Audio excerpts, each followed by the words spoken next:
Now, I'm going to ask you this question. Why are you here? That is to say, why should we, all of us, want to study these ancient Greeks? I think it's reasonable for people who are considering the study of a particular subject in a college course to ask why they should. What is it about the ancient Greeks between the years that I mentioned to you that deserves the attention of people in the 21st century? I think the answer is to be found, or at least one answer. The truth is there are many answers, and some of them is, it's just terribly interesting. But that's very much of a, what's the word I want? The opposite of objective.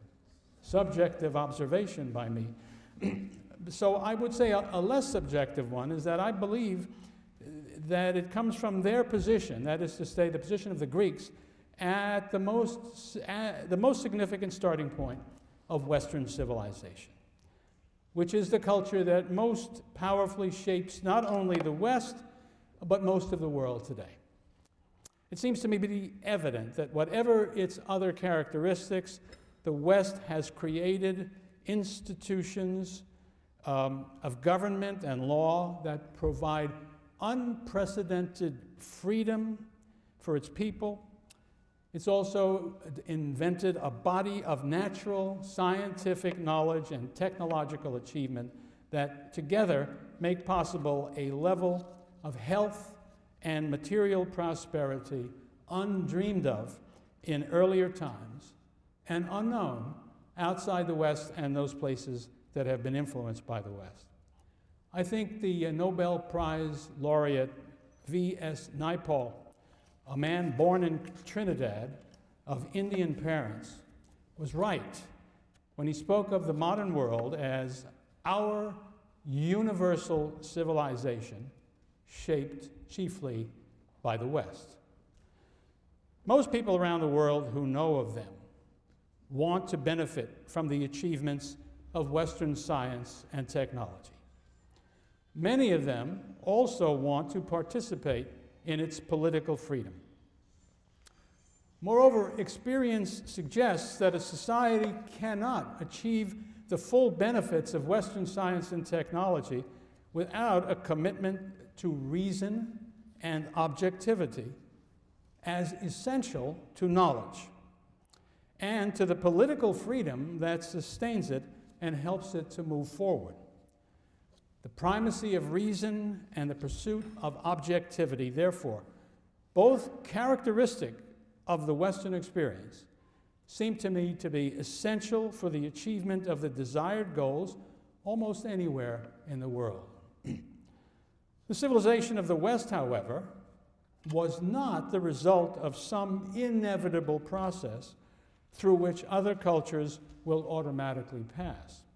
It emerged from a unique history in which chance and accident often played a vital part. The institutions and the ideas, therefore, that provide for freedom and improvement in the material conditions of life cannot take root and flourish without an understanding of how they came about and what challenges they have had to surmount. Non-Western peoples who wish to share in the things that characterize modernity will need to study the ideas and history of Western civilization to achieve what they want. And Westerners, I would argue, who wish to preserve these things must do the same. The many civilizations adopted by the human race have shared basic characteristics. Most have tended toward cultural uniformity and stability. Reason, although it was employed for all sorts of practical and intellectual purposes in some of these cultures, it still lacked independence from religion, and it lacked the high status to challenge the most basic received ideas. Standard form of government has been monarchy. Outside the West, republics have been unknown. Rulers have been thought to be divine or appointed spokesmen for divinity. Religious and political institutions and beliefs have been thoroughly intertwined as a mutually supportive, unified structure.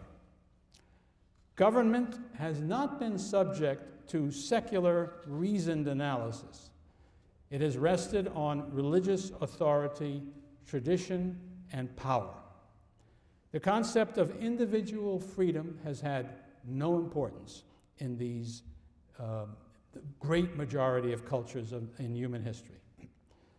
The first and the sharpest break with this common human experience came in ancient Greece. The Greek city-states called polis were republics. Differences in wealth among their citizens were relatively small. There were no kings with the wealth to hire mercenary soldiers, so the citizens had to do their own fighting and to decide when to fight. As independent defenders of the common safety and the common interest, they demanded a role in the most important political decisions. In this way, for the first time, political life really was invented. Observe that the word political derives from the Greek word polis. Before that, no word was needed because there was no such thing. This political life came to be shared by a relatively large portion of the people, and participation in political life was highly valued by the Greeks. Such states, of course, did not need a bureaucracy, for there were no vast royal or state holdings that needed management, and not much economic surplus to support a bureaucratic class. There was no separate caste of priests, and there was very little concern, I don't mean no concern, but very little concern with life after death, which was universally important in other civilizations.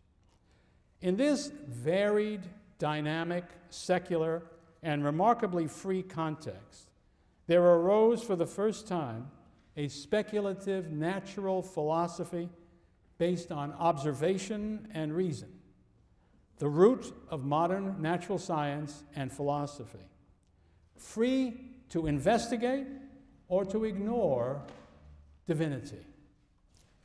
What most sets the Greeks apart is their view of the world. Where other peoples have seen sameness and continuity, the Greeks and the heirs of their way of thinking have tended to notice disjunctions and to make distinctions. The Greek way of looking at things requires a change from the characteristic way of knowing things before the Greeks, that is to say, the use of faith, poetry, and intuition, and instead, increasingly the Greeks focused on a reliance on reason. Reason permits a continuing rational inquiry into the nature of reality. Unlike mystical insights, scientific theories cannot be arrived at by meditation alone, but require accurate observation of the world and reasoning of a kind that other human beings can criticize, analyze, modify, and correct. The adoption of this way of thinking was the beginning of the liberation and enthronement of reason, to whose searching examination the Greeks thereafter exposed everything they perceived, natural, human, and divine. From the time they formed their republics until they were conquered by alien empires, the Greeks also rejected monarchy of any kind. They thought that a human being functioning in his full capacity must live as a free man in an autonomous polis ruled by laws that were the product of the political community and not of an arbitrary fiat from some man or God. These are ideas about laws and justice that have simply not flourished outside the Western tradition until places that were outside the Western tradition were influenced by the West. The Greeks, however, combined a unique sense of mankind's high place in the natural order. The Greeks had the most arrogant view of their relationship to the divinity, as I will tell you about later in the course, of any people I know. So on the one hand, they had this very high picture of this place of man. But they combined it, and what possibilities human beings had before them. And they combined it with a painful understanding of the limitations of the greatness and the possibilities before man. This combination of elevating the greatness in reality and in possibility of human beings with the limitations of it, the greatest limitation being mortality, that together composes the tragic vision of the human condition that characterized classical Greek civilization. To cope with it, they urged human beings to restrain their overarching ambitions. Inscribed at Apollo's temple at Delphi, which became, the Greeks came to call it the navel of the universe, but it certainly became the center of the Greek world, and which was also seen as a central place of importance by non-Greeks who were on the borders of the Greek world. That temple at Delphi had written above the temple these words: "Know thyself," and another statement, "nothing in excess." I think those together really mean this: know your own limitations as a fallible mortal, and then exercise moderation, because you are not divine, you are mortal. Beyond these exhortations, they relied on a good political regime to enable human beings to fulfill the capacities that were part of their nature, to train them in virtue, and to restrain them from vice. Aristotle, in his Politics, made the point neatly, and I quote him: as man is the best of the animals when perfected, so he is the worst when separated from law and justice. For injustice is most dangerous when it is armed, and man, armed by nature with good sense and virtue, may use them for entirely opposite ends. Therefore, when he is without virtue, man is the most unscrupulous and savage of the animals. Aristotle went on to say that the justice needed to control this dark side of human nature can be found only in a well-ordered society of free people who govern themselves, and the only one that he knew was the polis of the Greeks. Now, the second great strand in the history of the West is the Judeo-Christian tradition, a very different tradition from the one I've just described. Christianity's main roots were in Judaism, a religion that worshipped a single, all-powerful deity who is sharply separated from human beings, makes great moral demands upon them, and judges them all, even kings and emperors. Christianity began as a persecuted religion that ultimately captured the Roman Empire only after centuries of hostility towards the empire, towards Rome, towards the secular state in general. And it never lost entirely its original character as an insurgent movement, independent of the state and hostile to it, making claims that challenged the secular authority. This, too, is unique to the West. Just like the Greek experience is unique, this kind of religious organization is to be found nowhere else in human society. So, the union of a universalist religion with a monarch such as the Roman Empire, who ruled a vast empire, could nonetheless have put an end to any prospect of freedom as in other civilizations. But Christianity's inheritance of the rational, disputatious Greek philosophy led to powerfully divisive quarrels about the nature of God and other theological questions, which was perfectly in the tradition and uniquely in the tradition of Greek philosophical debate. What I'm doing is making a claim that even the Judeo-Christian tradition, which is such a different one from the Greeks, and in so many ways seems to be at odds with it, even they were dependent upon one aspect of the Greek culture, which is inherent in Christianity and important in Christianity. That too was ultimately a Greek source. Well, the people whom the Romans called barbarians destroyed the Western Empire, and it also destroyed the power of the emperors and their efforts to impose religious and political conformity under imperial control. The emperor in the East was able to do that because they were not conquered by the barbarians, but in the West, you have this situation where nobody is fully in charge. And here we have arrived at a second sharp break with the general experience of mankind. The west of the Germanic tribes that had toppled the Roman Empire was weak, and it was divided. The barriers to unity presented by European geography and very limited technology made it hard for a would-be conqueror to create a vast empire, eliminating competitors and imposing his will over vast areas. These conditions permitted the development of institutions and habits needed for freedom, even as they also made Europe vulnerable to conquest and to extinction. And Europe was almost extinguished practically before there was a Europe, very early in its history. The Christian church might have stepped into the breach and imposed obedience and uniformity because before terribly long, all of the West had been Christianized.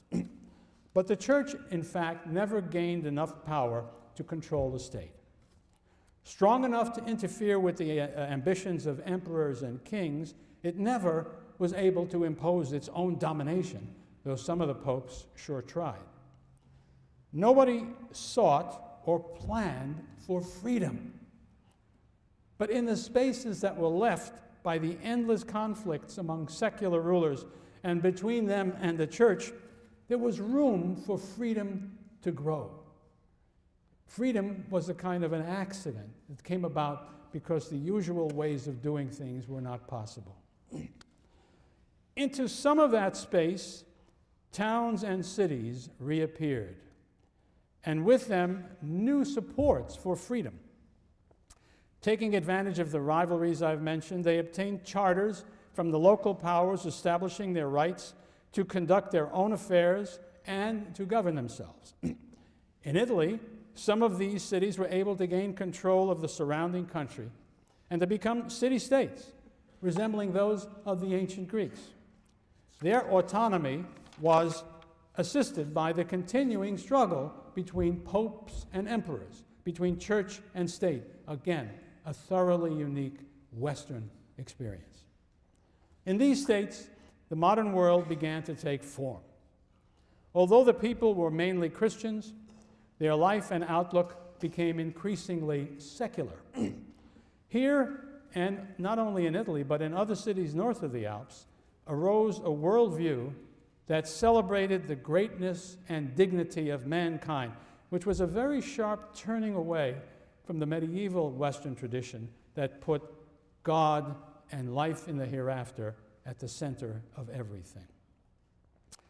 This new vision is revealed with flamboyant confidence by Pico della Mirandola, a Florentine thinker, who wrote the following: God told man that we, meaning God, have made thee neither of heaven nor of earth, neither mortal nor immortal, so that with freedom of choice and with honor, as though the maker and molder of thyself, thou mayest fashion thyself in whatever shape thou shalt prefer. O supreme generosity of God the Father, O highest and the most great felicity of man, to him it is granted to have whatever he chooses, to be whatever he wills. Now, this is a remarkable leap. even beyond the humanism of the Greeks, something brand new in the world. According to this view, man is not merely the measure of all things, as the Greek sophist Protagoras had radically proclaimed in the 5th century. He is, in fact, says Pico, more than mortal. He is unlimited by nature. He is entirely free to shape himself and to acquire whatever he wants. Please observe, too, that it is not his reason that will determine human actions, but his will alone, free of the moderating control of reason. Another Florentine, Machiavelli, moved further in the same direction. For him, and I quote him, "Fortune is a woman, and it is necessary to hold her down and beat her and fight with her." A notion that the Greeks would have regarded as dangerously arrogant and certain to produce disaster. They would have seen this as an example of the word that they use, and we'll talk about a lot in this course, hubris, this kind of violent arrogance which comes upon men when they see themselves as more than human and behave as though they were divine. Francis Bacon, influenced by Machiavelli, urged human beings to employ their reason to force nature to give up its secrets, to treat nature like a woman, to master nature in order to improve man's material well-being. He assumed that such a course would lead to progress and the general improvement of the human condition. And it was that sort of thinking that lay at the heart of the scientific revolution and remains the faith on which modern science and technology rest. A couple of other English political philosophers, Hobbes and Locke, applied a similar novelty and modernity to the sphere of politics, basing their understanding on the common passions of man for a comfortable self-preservation, and discovering something the Greeks had never thought of, something they called natural rights that belonged to a man either as part of nature or as the gift of a benevolent and reasonable God. Man was seen as a solitary creature, not inherently a part of society. That's totally un-Greek. And his basic rights were seen to be absolute, for nothing must interfere with the right of each individual to defend his life, liberty, and property. Freedom was threatened in early modern times by the emergence of monarchies that might have been able to crush it. But the cause of individual freedom was enhanced by the Protestant Reformation, another upheaval within Christianity arising from its focus on individual salvation, its inheritance of a tradition of penetrating reason, applied even to matters of faith, and to the continuing struggle between church and state. The English Revolution came about in large part because of King Charles I's attempt to impose an alien religious conformity, as well as tighter political control on his kingdom. But in England, the tradition of freedom and government bound by law was already strong enough to produce effective resistance. From the ensuing rebellion came limited constitutional representative government, and ultimately our modern form of democracy. The example and the ideas it produced encouraged and informed the French and the American revolutions and the entire modern constitutional tradition. These ideas and institutions are the basis for modern liberal thinking about politics, the individual and society.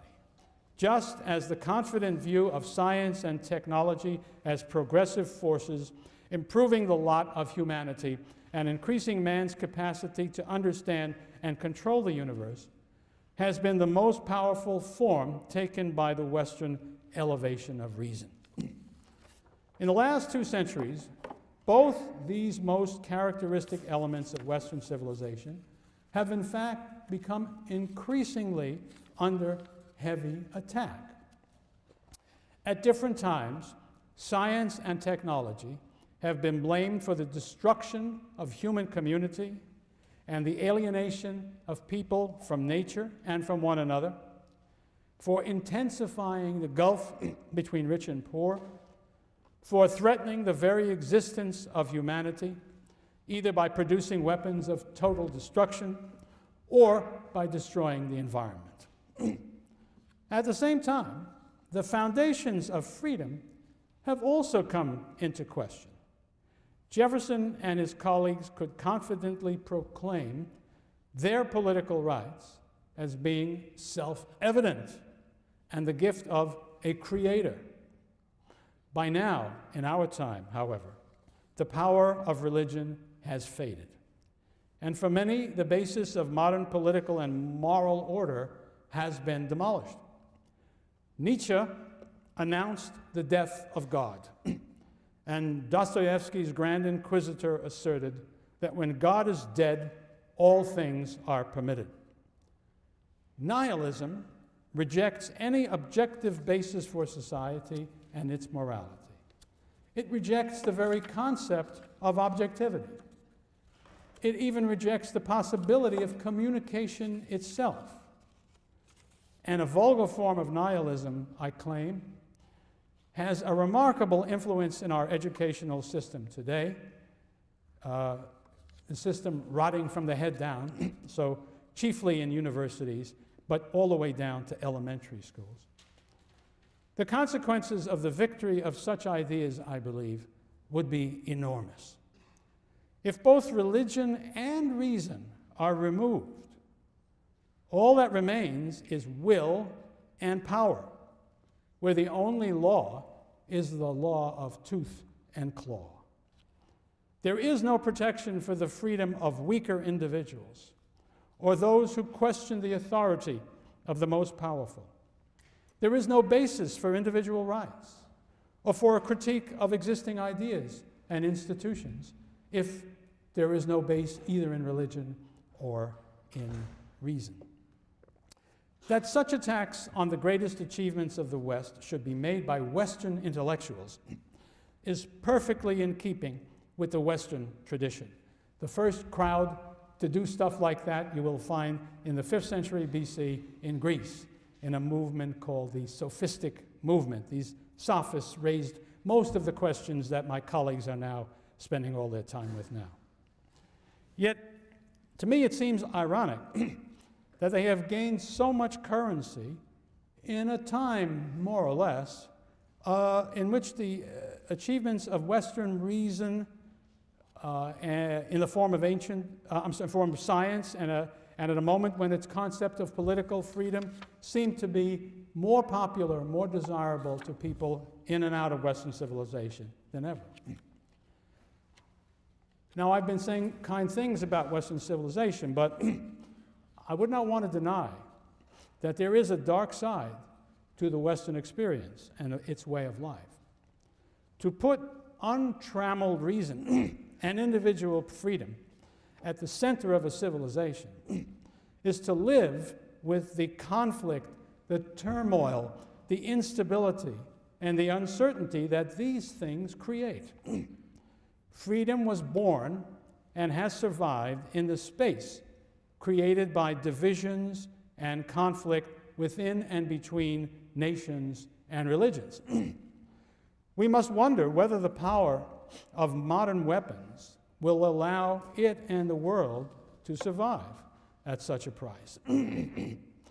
Individual freedom, although it has greatly elevated the condition of the people who have lived in free societies, inevitably permits inequalities, which are the more galling because each person is plainly free to try to improve his situation and largely responsible for the outcome.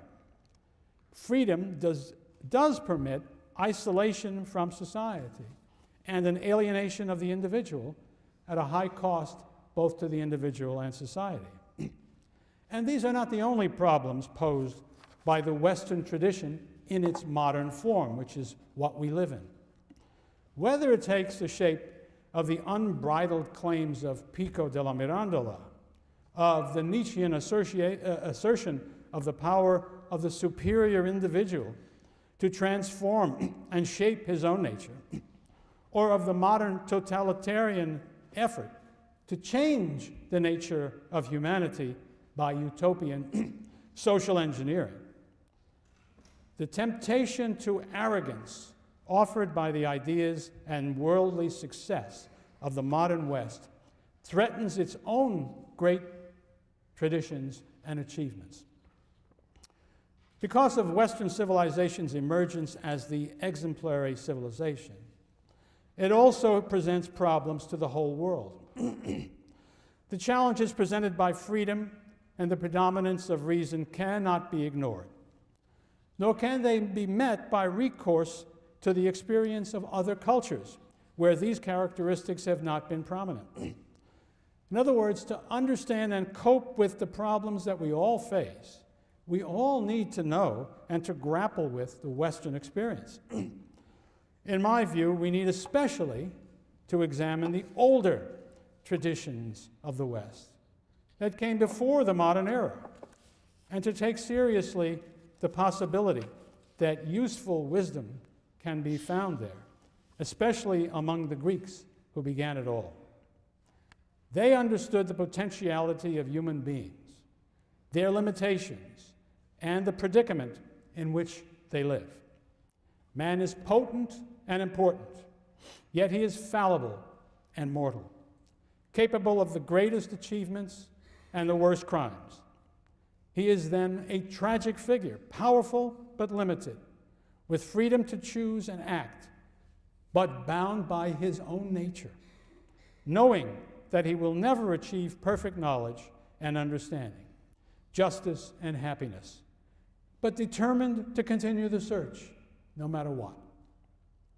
To me, that seems an accurate description of the human condition that is meaningful, not only for the Greeks and their heirs in the West, but for all human beings. It is an understanding that cannot be achieved without a serious examination of the Western experience. The abandonment of such a study, or its adulteration for current political purposes, would be a terrible loss for all of humanity. And at the base, at the root of that civilization, stood the Greeks. These are the reasons why I examined their experience, and I trust why you are thinking about learning about it. Thank you. I'll see you guys, some of you, next Tuesday.